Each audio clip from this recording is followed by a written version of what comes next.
Scott's fire is a bit old-fashioned, but in her home that fire is vital. For her baking and washing, she must have coal. She can't do without coal or gas or electricity, nor can we. That's why Jack Scott is such a very important person, for Jack is a miner. Without coal, the life of this country would come to a stop. It's vital to the life of each one of us. Jack's job is to get coal out of the earth. He's on the morning shift, so he has to be off to work early. There are as many different sorts of mining areas as there are different kinds of coal. Jack Scott's cottage is in a village called Shares Hill, about 10 minutes bike ride to work. It's difficult to believe that there's a colliery within miles, yet quite a lot of pits are in the countryside like this. Jack's father is 64 and still an underground worker. There are many families like the Scotts, families in which the job of coal mining has been passed on for generations, from father to son. This is where they work, Hilton, Maine. It's an average sort of a pit, not specially up to date, but not out of date either. Not specially big, but big enough to give us an idea of how pits work today. Of the 600 men on the morning shift, a fair proportion, living in towns 7 or 10 miles away, come by bus.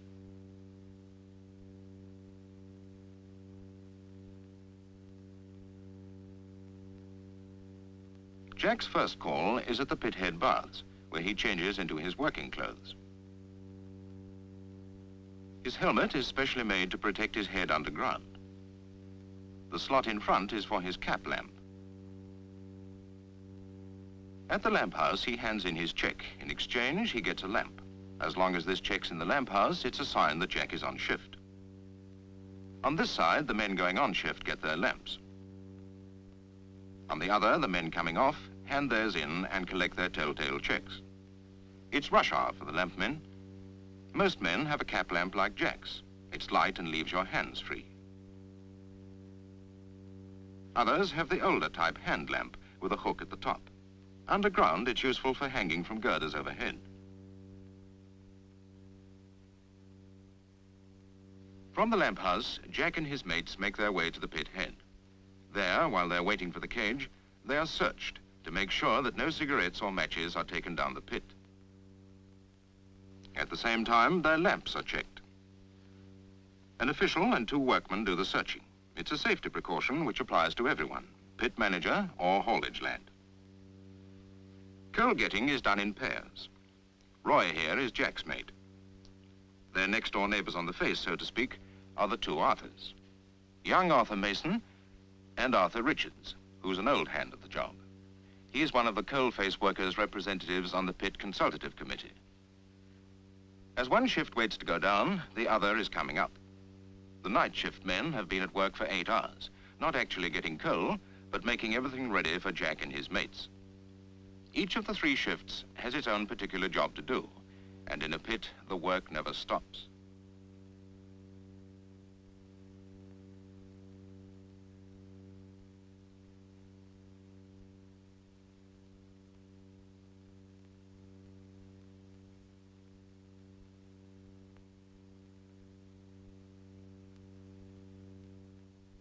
The cages that take Jack and the rest down the pit are raised and lowered up and down the shafts by wire ropes.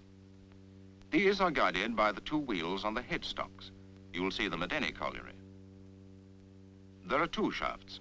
One is used for bringing up the coal, the other carries men and all the materials and machinery needed in the pit. Both are essential for ventilation. It's best seen in diagram. Because of the directions in which the air travels through them, one is known as the downcast shaft, and the other as the upcast. The shafts are something more than great lifts. If we could see below ground, we would see that they are the lungs of the pit. Air is kept circulating through the pit by a gigantic electric fan. It sucks air down one shaft, through miles of pit workings, and up the other shaft. Where there are connecting roads, airlock doors are fitted to ensure that the main stream of air circulates throughout the workings.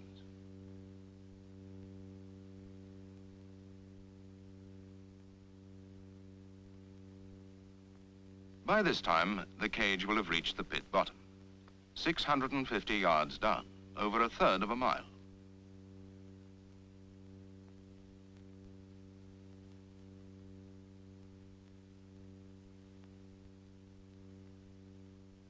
But even at the pit bottom, it's still a long way to the place where Jack actually works. The fact is, his journey's only just begun. Ah, that's right enough. It's a mile from my house to the pit head, and it's another good mile from the pit bottom to the coal face where I work.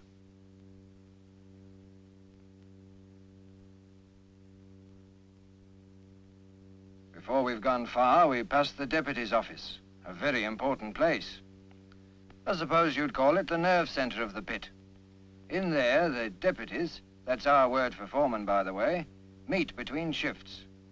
They talk over what's been happening during the old shift and make plans for the new. That office is also a telephone exchange. From it, you can speak to any part of the pit, underground or on the surface. Down here, the main roads, tunnels you'd call them, are quite broad and well lighted. This is the main haulage road. When we've got started on the face, the tubs will be running along it, bringing out the coal. It all looks solid enough, and it is really, but here and there you can see the effects of the natural pressures which are constantly pushing the roads out of shape. This kind of thing, for instance.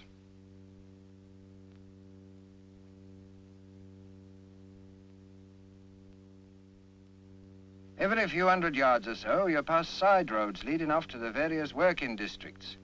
Altogether, there's 5 coal faces in this pit. There's plenty of this bending business, but you seem to get used to it, and it never goes on for long. We've been walking for 20 minutes now, and there's not much further to go. This is the loading point, where they'll soon be filling tubs with our coal. It's about 300 or 400 yards from the face, and the coal is carried along on a conveyor. It's not working now, but soon after we get on the face, it'll be taking away tons of coal every minute. Well, we're there. From the pit bottom, it's been half an hour's walk. You don't need much on your back when you get in coal, so we strip off and onto the face.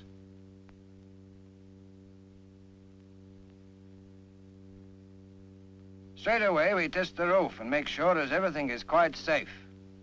It's a good seam I work in. The coal lies almost 6 foot thick.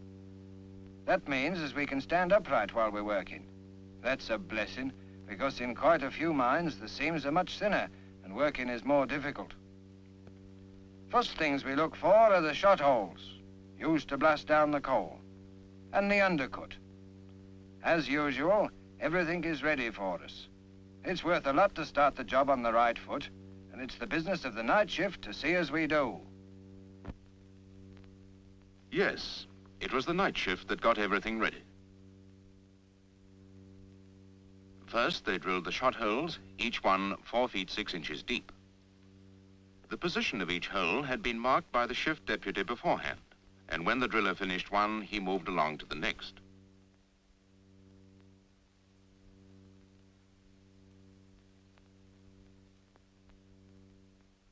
But shot firing alone won't bring down enough coal unless the face is also undercut. So next, on the night shift, close behind the drillers, came the cutting team. Years ago, all coal cutting was done by hand pick. Today, machine cutting is the rule in most pits. The business end of it is the jib. And it's these teeth, revolving round, that bite into the coal.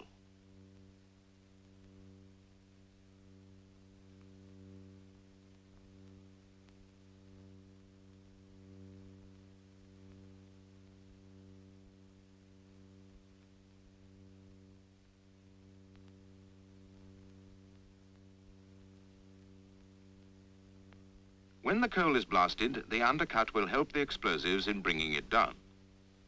Wedges are put in the cut to prevent lumps of coal rolling from the face and also to stop the rock pressure on the coal from closing up the cut. The night shift has done its work, drilling and cutting. Ah, But before we can start in earnest, we have to clear the coal loosened by the cutter. There's more of this cutter coal to be got away than you'd think. By the time we've finished with it all, we've shifted as much as a foot of loose coal.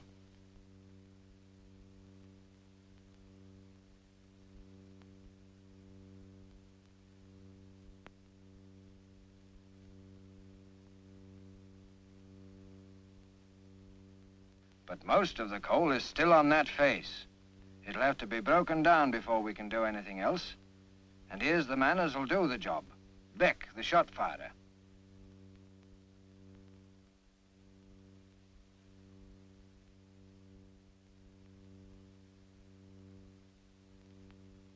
Safety first and last.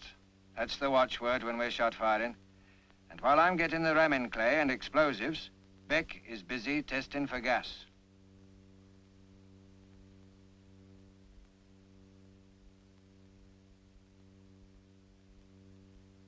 He uses a flame safety lamp.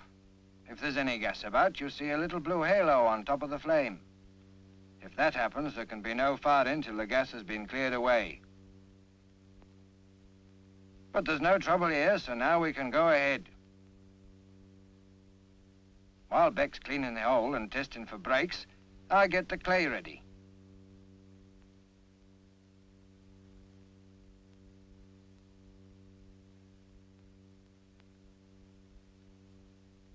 It goes in after the cartridge and the detonator. It prevents the charge blowing straight out of the hole and makes sure as the force of the explosion spreads right through the surrounding coal.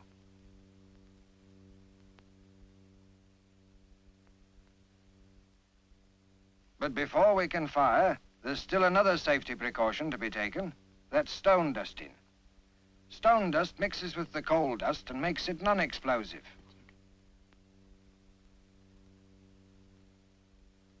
When this job is done, Beck posts one of us down the face, in this case Roy, to see as nobody comes along in that direction while we're firing.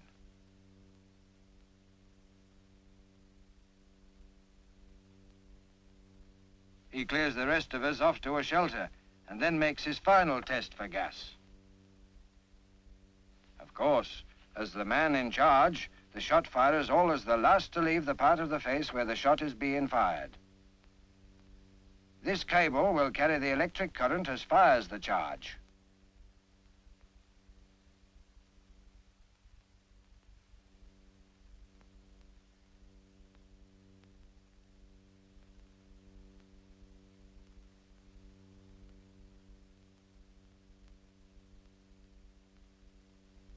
Fire on one.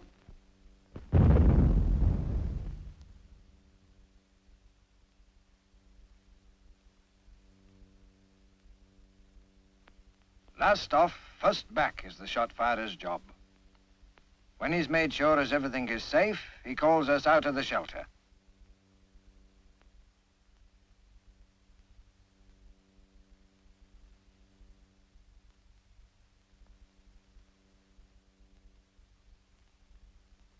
Good.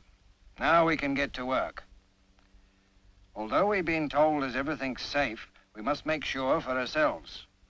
You can always tell by the sound of the roof when you tap it, whether it's all right or not. It's real work, this.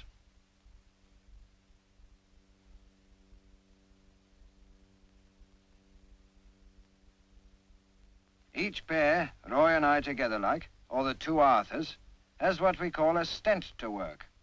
And on this face, it's 10 yards.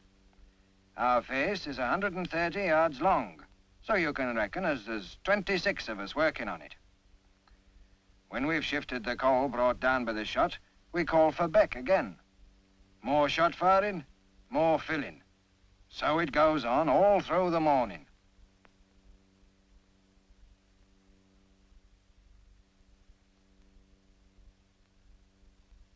But, you know, there's more to our job than just getting the coal onto the conveyor.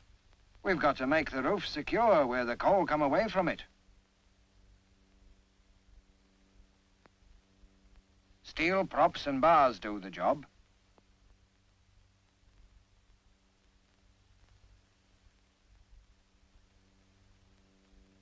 We set the prop upright and then wedge the bar along the roof. Although we use steel here, many pits have wooden props for this job. But whichever you use, it's a temporary support, and there'll be something more permanent later.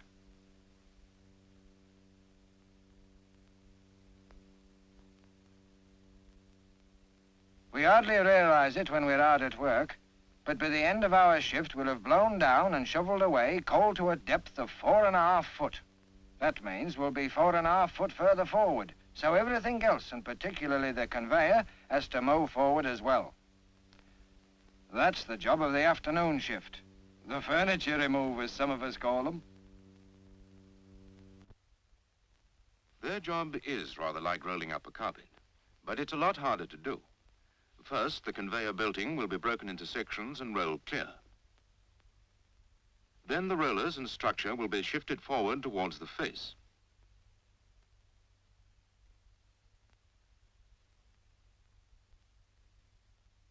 Finally, the belt will be relaid. It looks easy enough, but it takes the best part of 6 hours to complete the whole change, all the way along the face. Another job that'll be done on this shift is packing. As you drive your coal face forward, you can't afford to leave an unsupported space behind you. During the day shift, props were erected. Now these are withdrawn, and in their place, permanent packs are built to support the roof, 1 every 7 yards.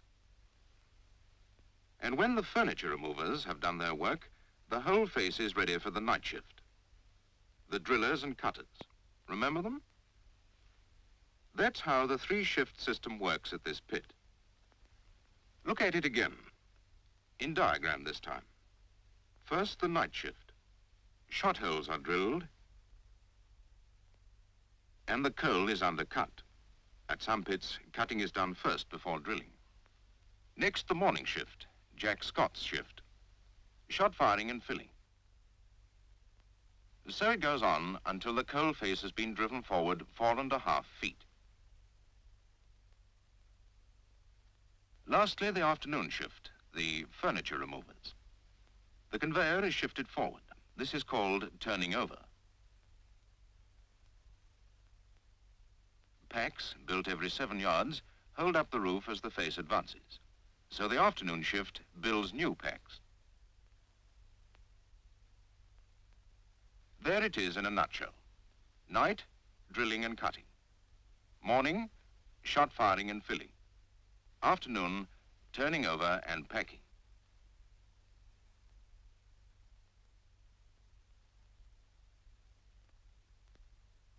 Well, we don't do so bad. On an average, we get 300 tons of coal off our face each shift. That's about 12 tons a man.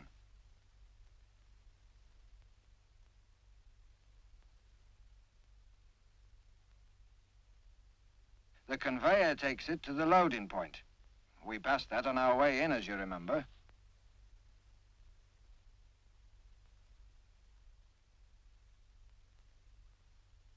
The coal is loaded into the tubs which will carry it to the surface. These tubs are lashed to the haulage rope and pulled by it from the loading point to the pit bottom. All traffic converges on the pit bottom. During the day shift, a continuous stream of full tubs is sent from there to the surface.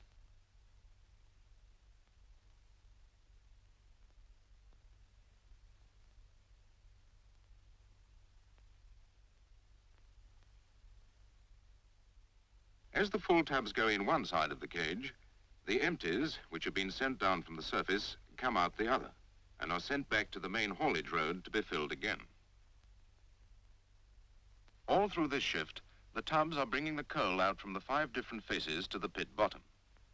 It's vital that the roads along which they travel are kept in good order. Because of the severe pressure which is pushing these roads out of shape, there's always repair and maintenance going on in the pit. The displaced rock is torn away and the new roof supported by steel arches.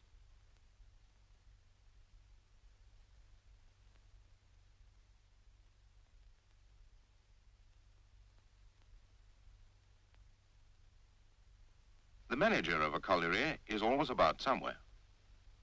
Mr. Nelson is the manager at Hilton, Maine, and he'll stop to discuss every variety of work that's going on. But apart from supervising the day-to-day running of the pit, he is also responsible for planning for the future. All the plans are examined and discussed by the Pit Consultative Committee.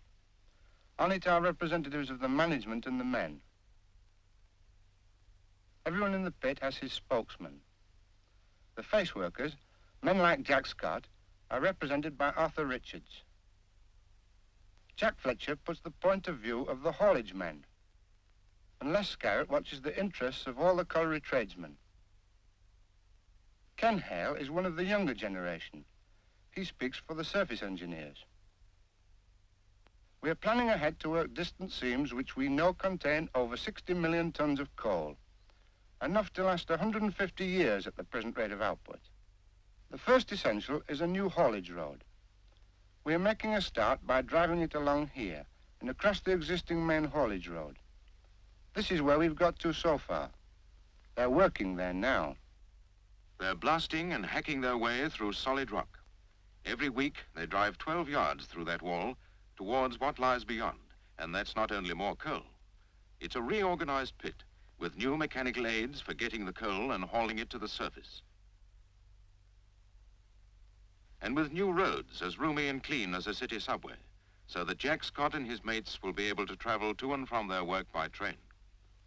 This already happens in some pits. It's what they're aiming at in Hilton, Maine.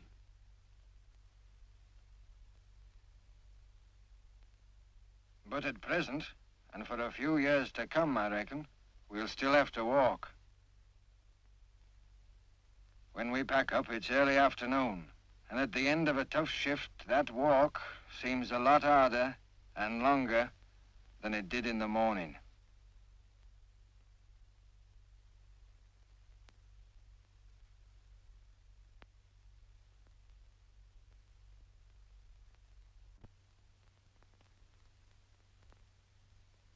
It's grand to get above ground again, and to get yourself cleaned up. After a hard shift, a hot shower's a treat. It freshens you up, you know, and means you can go home from work as clean as you were when you set out.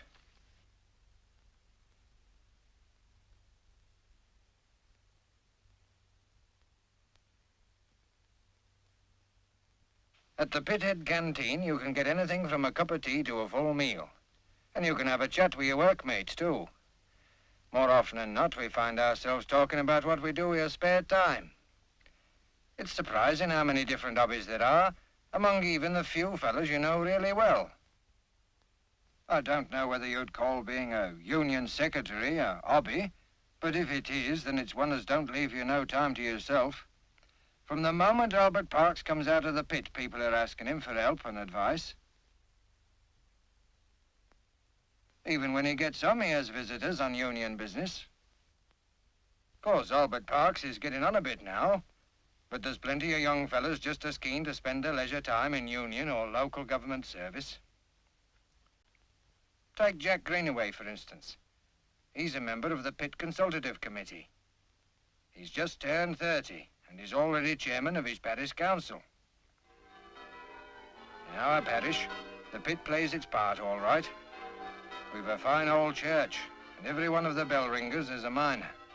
My father among them.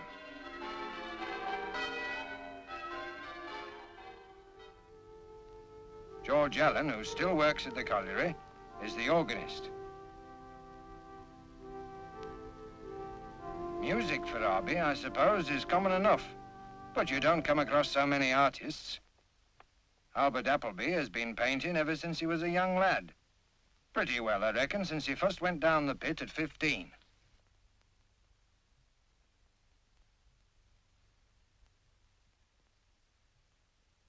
My hobbies, me family. There's nothing I like better than getting home after shift for a sit-down and a meal. Then, often enough, young Desmond and I go shooting together. We're right in the heart of the country where we live, and I like it. But it's different from most pit villages in more ways than one. Here you make your own recreations. But in most mining areas you'll find an institute where there's nothing to worry about except the way you're going to enjoy yourself. These institutes were funded by the Miners' Welfare Commission and are governed by a committee of local men. They are for the whole family. Up and down the country, in dozens of different districts, miners and their folk come together at their institute and enjoy themselves. There are games to suit every taste and season.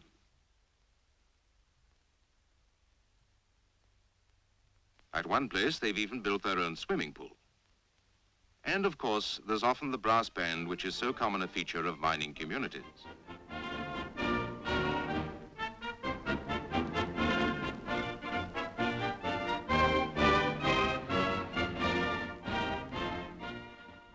At some of the larger institutes, there is a concert hall and games room. Saturday night's the night when everyone brings his wife or girlfriend along for a dance and a sing-song.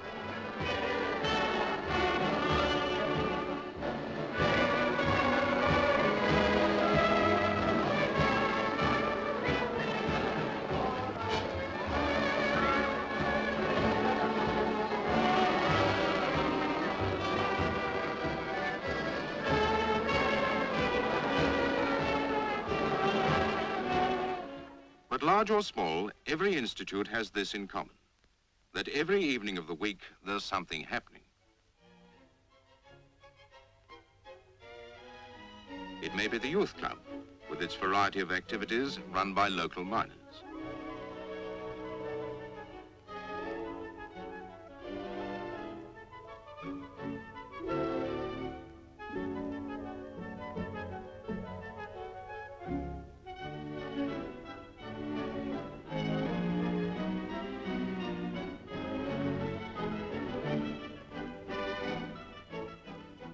It may be the Women's Institute evening.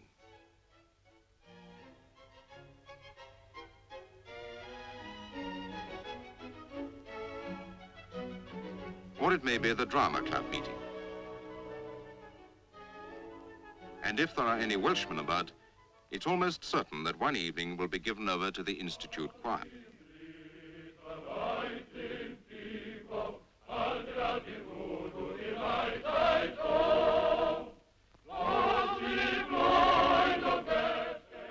There's always something going on. These institutes are the center of every mining community. Whilst the fun goes on, the wheels are turning above ground and below ground all the time. While some miners play, others work. Coal getting continues all round the clock.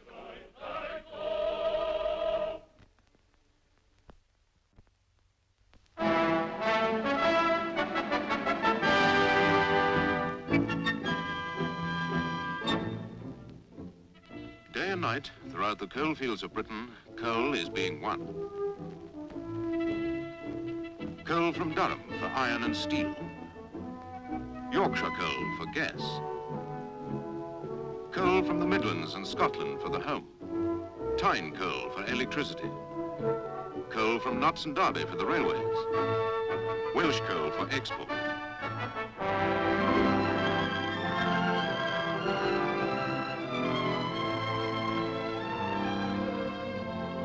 A thousand collieries, and not two of them alike.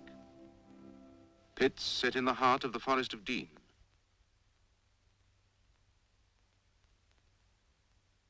Collieries stretching out under the sea from the coasts of Durham and Cumberland.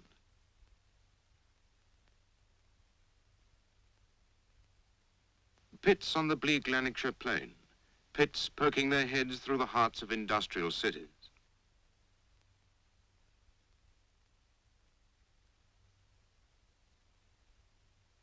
If Britain is to have the efficient mining industry she needs, her old pits must be made into new ones. The National Coal Board has a big job on hand.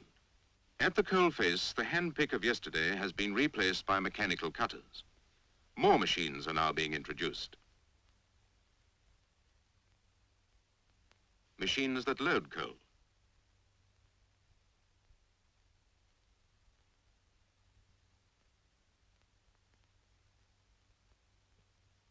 Machines that cut and load at the same time.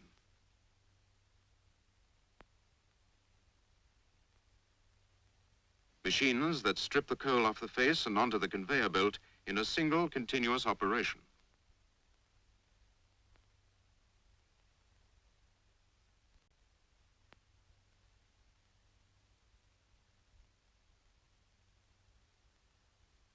But once the output is increased by mechanization, the rest of the pit has to be geared to deal with this increase.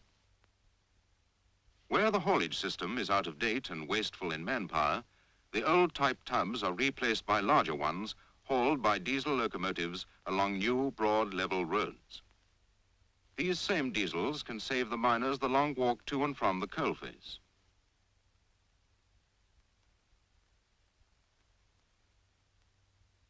Wherever possible, the greater output of coal is sent more speedily to the surface by the introduction of skip winding, a method where all the coal is unloaded underground into a large skip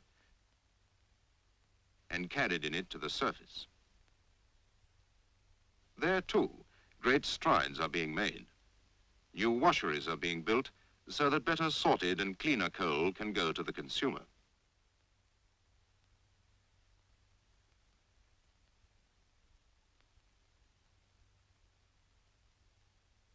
Colliery buildings are being transformed in appearance and function. Architects are responsible for design. The interiors house pit-head baths, canteens, and what are to be a feature of the largest pits of the modern mining industry, medical centers.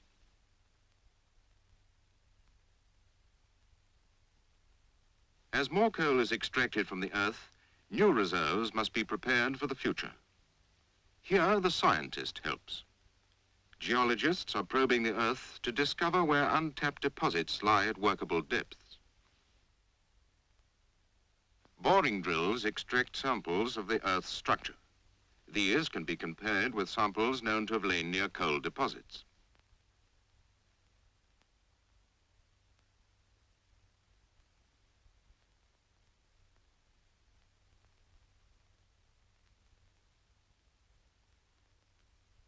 Evidence of new coal formations is sought. The scientist reports his findings and the engineer takes over. New shafts are sunk, new mines built.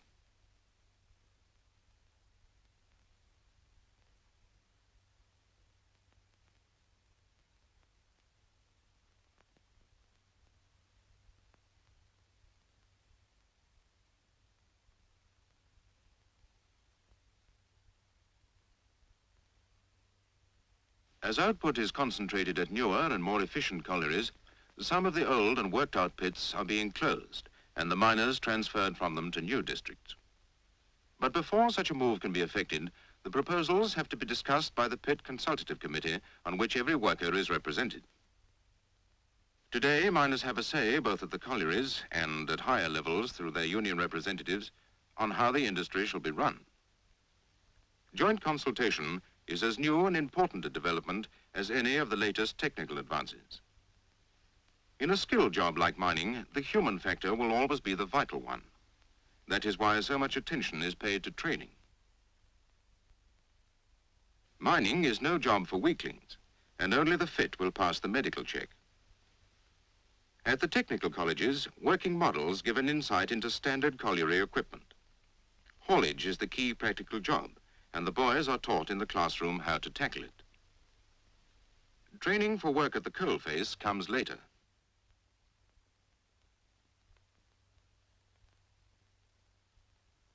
At special training centres, lads can learn the tricks of coal winning from instructors who have spent all their working lives in the pits.